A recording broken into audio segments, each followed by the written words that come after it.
Stop the Pandemic by Galen Stevens and Avery Helms. I'm so tired of this. I feel trapped at home. It feels like a prison I can't get out of. We stay at home and do all of our work Online is the only place I can get human interaction because of social distancing. Home. I'm always here. I don't go anywhere because of the virus. There is a growing pandemic, but it may not be the one that you are thinking about. We are here to speak to you about the growing pandemic of mental health issues among teens and children. My name is Galen Stevens, and this is my partner Avery Helms, and we are members of the Sterling City FCCLA chapter. This is our project, Stop the Pandemic. This project closely aligns with the FCCLA National Programs in Action student body.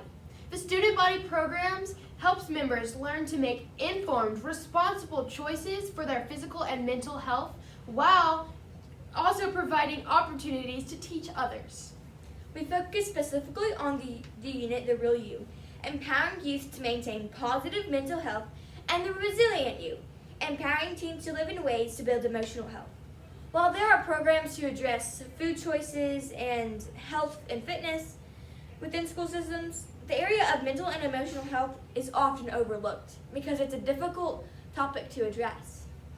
This aligns with the National Standard of Family and Consumer Sciences in Area Study 14, Nutrition and Wellness. Specifically, Content Standards 14.1 analyzes factors that influence nutrition and wellness practices across the lifespan. Also, Competency 14.11 explain physical, emotional, social, psychological, cultural, and spiritual components of individual and family wellness. Identifying concerns.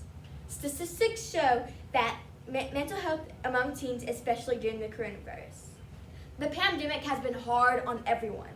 Even the strongest adults can feel anxiety, stress, loss, isolation, and hopelessness because of the current state of the world. But what about our youth? What are they feeling? People say that kids are resilient, but can they handle this type of situation emotionally? According to the CDC, mental health emergency department visits have increased among children ages 5 to 11 by 24% compared to those of 19. And an increase of 34% was seen in teens ages 12 through 17. That's an alarming number. Students with mental health issues are more likely to drop out of school, have an eating disorder, turn to a substance to cope, spend time in juvenile detention centers, and participate in self-harm and commit suicide.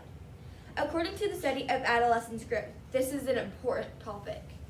Our goal was to encourage the students of Sterling City ISD to be more intentional about paying attention to their own mental health and the mental health of others by attending an inspirational assembly conducted by an inspirational speaker. Last year we addressed mental health and positive self-talk among 4th graders. It was a huge success. We decided that students needed more encouragement to stay focused on maintaining positive mental health and building emotional wellness. So the national program student body seemed to be the perfect fit. This year we want to address mental health on a larger scale, considering all the statistics regarding teens and mental health.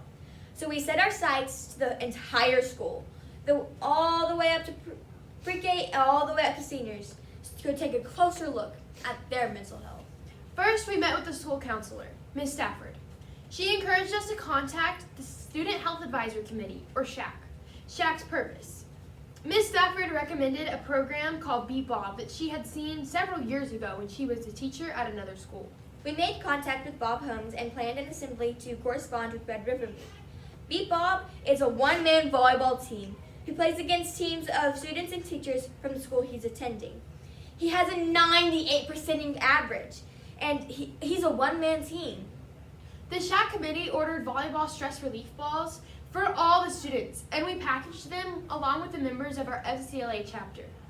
We recruited teachers and students to compete against Bob. We contacted Bob a few days later before he was going to come and attend so that we could make sure everything was in order, and finally, the big day was here. On Monday, October 26th, we held 2 separate assemblies. one for elementary, and one for junior high and high school. We met with Bob earlier to get acquainted with him and help him set up. He also gave us instructions on what he wanted us to do during assemblies.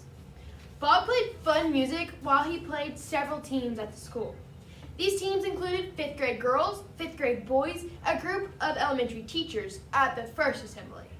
He played our volleyball team, a group of junior and senior boys, and the high school teachers and coaches at the second assembly. We're happy to report that our high school teachers did in fact beat Bob. After our fun round of volleyball, Bob got serious and discussed important mental health issues many children and teens are facing. Some of his talking points were how bullying affects mental health, how alcohol and drugs can lead to poor mental health, how suicide awareness and prevention, how to have a positive mindset, and to encourage students to beat the odds. During the assemblies, we introduced Bob using an introduction we wrote after researching his program. We also helped the students find their seating to maintain social distancing and shag balls. Our timeline. We met with Miss Stafford, chose Beat Bob, planned for Red Ribbon Week, made contact with Beat Bob, ended the program with a thank you to Bob, and an explanation of the gift that all the students received after the assembly. As our follow-up, we gave each student at the school a volleyball stress ball after the assembly. We didn't want it to just be a gift, we wanted it to be a reminder about what Bob had discussed during the assembly. So we contacted Bob ahead of time and found out what he would be sharing with the students. We created the flyer that included positive messages that he shared during the assembly to help students remember what had been discussed. We got help from our FCCLA chapter to package 400 volleyball stress balls. We also sent pictures of our Beat Bob assembly to our local newspaper. We also posted them on our Sterling City FCCLA Facebook page. Our principal also uploaded them into his weekly digital newspaper. Now we're going to do the questions.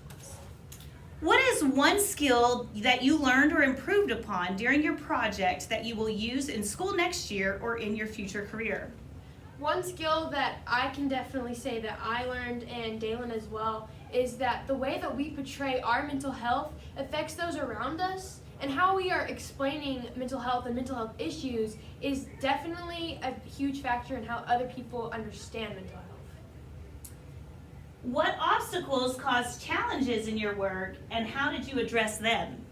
So obviously, I'm going to say COVID because it's hard to social distance and not be able to interact with the students as well because it's just hard. Our school, they didn't want us to intermingle with the elementary, so we weren't allowed to go up there and interact with them as we would do to high school because we're in high school and junior high. So thank you for your time.